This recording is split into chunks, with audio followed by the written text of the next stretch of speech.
Israel's military is calling on Gazans to evacuate the enclave's largest hospital as it launches another raid on the medical facility. Hundreds of Palestinians have sought shelter in the Al-Shifa hospital north of Gaza. But this latest raid is forcing them to head south in search of safer ground.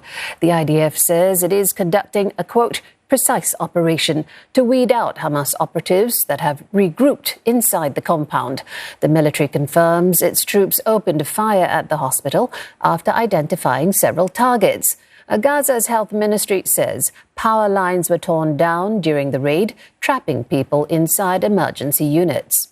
The IDF targeted the compound last November, sparking international outcry. Israel claims Hamas is using the hospital as a command center, but Hamas, along with hospital officials, strongly deny the allegations. The militant group says Israel has committed a new war crime by directly targeting innocent civilians. As the fighting continues, a new UN-backed report warns of a looming famine in the north in the next 2 months. 300,000 people are still trapped in the area due to fierce clashes. The European Union's foreign policy chief has accused Israel of provoking famine in the besieged enclave by not allowing aid trucks into Gaza. It is unacceptable. Starvation is used as a weapon of war. Yes. Starvation is used as a weapon of war. Let's say that. And it's not a question of a lack of sufficient supplies.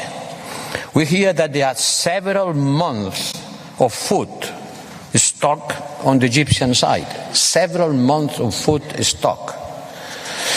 And even more than in many other conflicts, children are suffering most in Gaza because they have nowhere to go, nowhere to hide. Let's take a closer look with Sarah Coates joining us live from Tel Aviv. Sarah, what more do you know about the Al-Shifa raid, its fourth attack on the facility?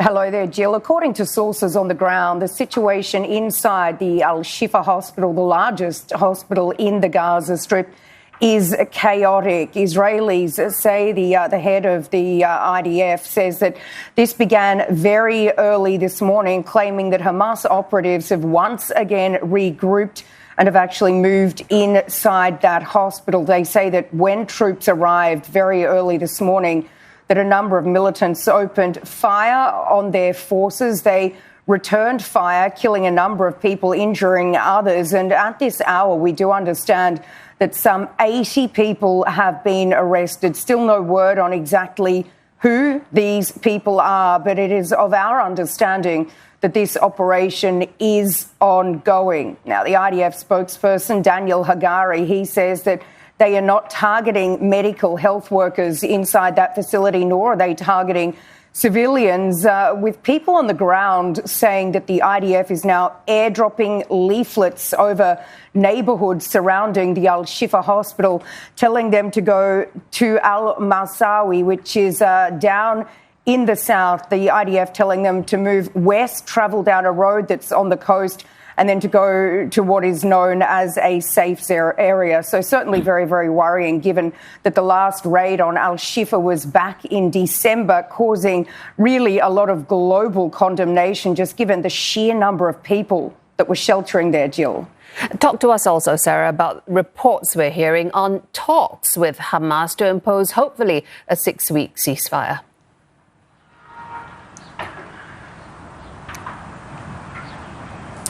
We do know that this Israeli delegation is now on its way to Qatar. It was given the green light very late last night to actually head there to restart these talks to try and get some of the 130 or so hostages that do remain in the Strip out. We do know that on hand there will be the Americans, also, of course, the Qataris, the Egyptians.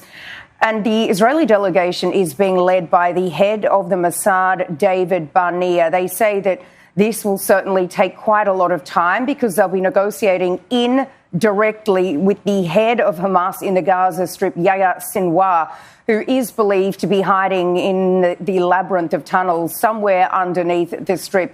We do understand that the Israelis will be presenting a framework of some 45 days for a pause in fighting, trying to get 40 hostages out. This would include women, children, injured and sick, with some 1,000 Palestinian prisoners to potentially be released for these hostages. It would be during a second stage that a ceasefire may be discussed, but this has really been one of these major sticking points. Israel says that it will not agree to any kind of ceasefire that leaves Hamas in power, but Hamas continues to demand that there must be a ceasefire if any deal is to go ahead. So these next few weeks will be extremely crucial.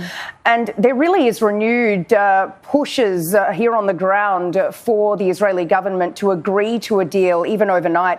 Major protests right around the country calling for Benjamin Netanyahu to do a deal and do it now to get these people out. Thanks so much. Sarah Coates reporting live to us from Tel Aviv.